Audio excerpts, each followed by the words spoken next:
Hello everyone, welcome to SBM Pathshala. आज के video में फिर से हम एक और नए शॉर्टकट्स लेके आ गए हैं, लेकिन ये शॉर्टकट्स अब दूसरे चैप्टर का है, रिलेशन एंड फंक्शंस का। मैं आपको बता देना चाहता हूं कि अब से आप लोग को एक दिन में 2 वीडियो मिलेंगे शॉर्टकट के, ठीक है।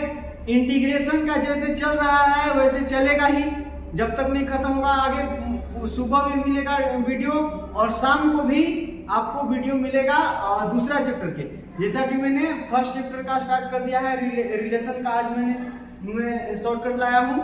शॉर्टकट नहीं, एक्चुअली ये मेथड ही है, लेकिन हाँ, जैसा कि मैंने बताया कि इस सीरीज का ही नाम सॉल्व इन सेकेंड्स है। इस सीरीज का नाम है सॉल्व इन सेकेंड्स। तो इस सीरीज में हम लोग उस तरह के कॉन्सेप्ट और क्वेश्चंस करने वाले हैं, करने वाले हैं या कर रहे हैं, ठीक है। तो इस तरह के क्वेश्चन है जिसमें हम लोग बहुत कम टाइम में कुछ सेकेंड्स लगा के उस क्वेश्चन को कर लेते हैं। इस तरह के कॉन्सेप्ट हम लोग सीख रहे हैं इस सीरीज के अंदर, ठीक है। तो आपको इसी तरह के शॉर्टकट्स डेली मिलेंगे, 2 वीडियो मिलेंगे, कोई दिक्कत नहीं ना, बढ़िया है। तो देखिए, आज हम लोग सीखेंगे कि किसी भी रिलेशन का डोमेन, कोडोमेन और रेंज कैसे फाइंड आउट करते हैं जी, ठीक। अगर आपको एगो रिलेशन दे के रखेगा, फिर उसका डोमेन, कोडोमेन और रेंज फाइंड करने के लिए कहेगा, तो आप कैसे फाइंड करिएगा, ठीक। तो समझिए। अच्छा, आपको अगर ये सब रिलेशन क्या होता है ये सब नहीं पता है, तो मैं अभी तो नहीं बता सकता, क्योंकि ये सिर्फ कौन से ये इस टॉपिक पर बात करने वाला है। रिलेशन की बात करेंगे हम लोग, जंप बैक सीरीज आने वाला है, उसमें हम बात कर लेंगे, ठीक। एकदम सीधा से शुरू से रिलेशन स्टार्ट करेंगे, फंक्शन स्टार्ट करेंगे, सब कुछ पढ़ेंगे वहां। इसीलिए आप इस चैनल पर बने रहिए और पढ़ते रहिए, और इस वीडियो को जल्दी से लाइक करिए और शेयर करिए, ठीक। हर जगह शेयर कर दीजिए ताकि सब कोई पढ़ सके। देखिए क्या है, आपको क्या है, लेट कर लेते हैं हम। आपको क्या है ना कि एक रिलेशन दे देगा, डायरेक्टली रिलेशन दे सकता है, या फिर ऐसा बोल देगा कि एगो सेट है और एगो दूसरा सेट है, 2 सेट दे देगा और उस पर कोई रिलेशन डिफाइन कर देगा, और उस रिलेशन का आपको डोमेन, कोडोमेन और रेंज निकालना रहेगा, ठीक। तो देखिए, आपको हम ए बराबर दे देते हैं, ए बराबर लेने से दे देते हैं 1 2 3। ये क्या है, सेट है, और एक सेट बी है, एक सेट क्या है, बी है, विच इज लेटर से ए बी सी डी, ऐसा है। और कहा है कि एक रिलेशन है जो सेट ए से बी में डिफाइंड है, मतलब परिभाषित है, ठीक। और वो जो रिलेशन है आर, वो कुछ ऐसा है 1, बी 2, सी 3, डी 2, ए। ये कोई रिलेशन है, ठीक। ये क्या है, कोई रिलेशन है। तो आपको, और एक ये मान लीजिए कि R1 है, और एक ले लेते हैं R2। तो R2 जो है, R2 हम ले लेते हैं लेटर से 2, A 3, A 4 3, B। ये चलिए रिलेशन ले लेते हैं, ठीक। तो इसके लिए हम डोमेन, रेंज और कोडोमेन फाइंड करना चाहते हैं। तो समझिए, आपको क्या करना है, डायरेक्ट आपको डोमेन लिखना है। डोमेन क्या होगा, डोमेन ऑफ आर, इसको DOM ऑफ आर शॉर्ट में लिखते हैं। ये R1 के लिए निकाल रहे हैं, डोमेन ऑफ R1। तो R1 जो होता है ना, ये ऑर्डर्ड पेयर, इसको बोला जाता है ऑर्डर्ड पेयर। तो ऑर्डर्ड पेयर का पहला जो है, ये पहला एलिमेंट, उसी को क्या बोलते हैं हम, डोमेन। उसी को क्या बोलते हैं, डोमेन बोलते हैं। तो यहाँ इसका डोमेन में क्या आ जाएगा, 1 आ जाएगा, 2 आ जाएगा, 3 आ जाएगा। और हाँ, एक बार अगर आपने 2 लिख दिया है तो वापस से 2 नहीं लिखना है, क्योंकि आपको पता होगा ये क्या है, ये एक सेट है, ये सेट है। अगर आप 11th क्लास में सेट पढ़े होंगे तो आपको पता होगा कि सेट में एलिमेंट को रिपीट करके नहीं लिखते हैं। मतलब एक एलिमेंट को अगर एक बार कहीं लिख दिए तो उसको दोबारा आगे नहीं लिखना है, ठीक, तो इसमें क्या क्या है 1 2 3 2, तो 1 2 3 लिख दिया, 2 फिर से नहीं लिखेंगे, समझ में आया। तो ये हो जाएगा डोमेन, ये क्या हो जाएगा डोमेन। और कोडोमेन क्या होगा, कोडोमेन ऑफ R1 क्या होगा, जो रिलेशन R1 है उसका कोडोमेन क्या होगा, तो कोडोमेन होगा ऑल, ये जो सेट B है ना, दूसरका सेट पूरा का पूरा कोडोमेन होगा। दूसरका सेट जो होगा आपको कोडोमेन डायरेक्ट लिखना है, ये सेकेंड वाला सेट। कोई भी रिलेशन एक सेट से दूसरा सेट में परिभाषित होता है, तो दूसरा वाला सेट है ना, यही कोडोमेन है। कोडोमेन आप इसको देख के नहीं निकाल सकते हैं, कोडोमेन आपको यहां से निकलेगा, ठीक। कोडोमेन यहां से जो सेकेंड सेट रहेगा वही कोडोमेन होता है। तो सेकेंड सेट क्या हो जाएगा, ये बी, तो बी मतलब क्या, कोडोमेन क्या होगा इसका ABCD, ABCD। तो ABCD जो है ना इसका क्या है कोडोमेन है। और रेंज क्या निकलेगा जी, रेंज, तो रेंज होता है ये वाला एलिमेंट, ये 1 का इमेज क्या है B, इसको इमेज बोलते हैं, और इसको प्री इमेज, B का प्री इमेज 1 और 1 का इमेज B, इमेज बोला जाता है, प्रतिबिंब। तो A1 का क्या है B, तो ये जो दूसरा वाला है ना ऑर्डर्ड पेयर का दूसरा एलिमेंट, दैट इज क्या रेंज, ठीक है, set of second element of ordered pair. तो ऑर्डर्ड पेयर का सेकेंड एलिमेंट क्या है, B है, C है, D है, A है, तो B C D A। तो ये क्या हो जाएगा आपका, ये क्या हो जाएगा, ये हो जाएगा रेंज। और इस केस में देखिए कोडोमेन और रेंज दोनों सेम है, कोडोमेन में भी ABCD आ रहा है, इसको भी ABCD आ रहा है। आप अगर सेट पढ़े होंगे तो ये भी पता होगा कि एलिमेंट को इधर उधर, एलिमेंट A को यहाँ लिखिए, C को यहाँ, इसको अगर ऑर्डर चेंज करते हैं, आपस में इधर उधर मिक्स कर देते हैं, तो वो सेट बदलता नहीं है। ये सेट और ये सेट दोनों सेम है, ये सेट और ये सेट दोनों सेम है, समझ में आया। इसमें ऐसा मत समझिए कि इसमें A शुरू में है, इसमें A लास्ट में है, इसमें B दूसरा का पर पहले का, ऐसा नहीं, इससे कोई दिक्कत नहीं है, इधर उधर फेंट फाट के हम लिख सकते हैं, समझ में आया। तो ये दोनों सेट सेम है। तो इस केस में ये जो R1 रिलेशन है, R1 रिलेशन के लिए डोमेन इतना हो गया, कोडोमेन और रेंज दोनों इक्वल है, दोनों क्या है सेम है, समझ में आया। देखिए जो R2 रिलेशन है इसके बारे में चर्चा करते हैं।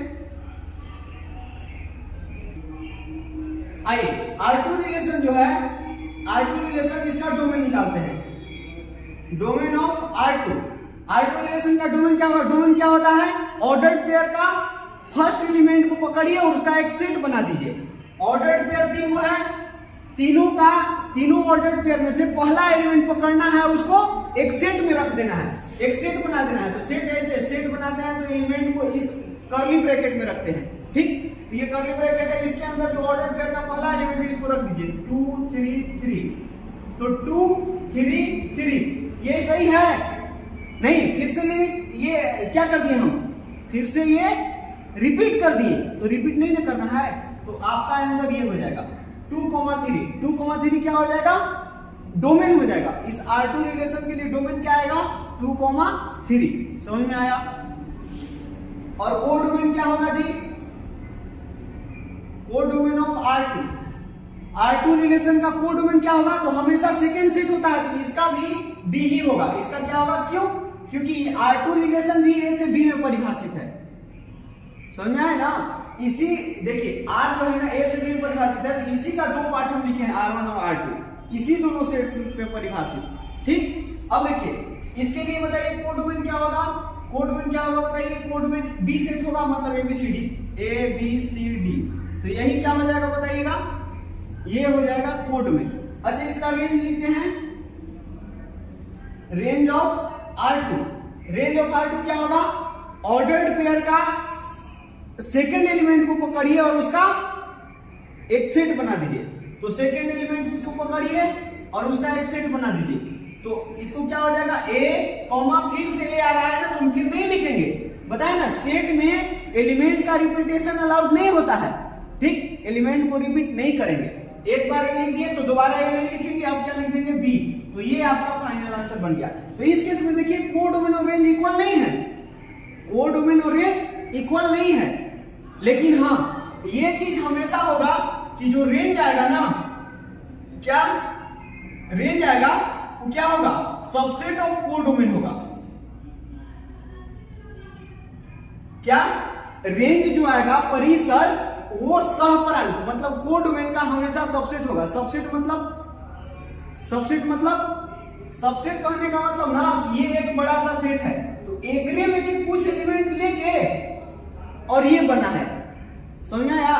सबसेट क्या होता है कि इसका कुछ एलिमेंट से ये बना है।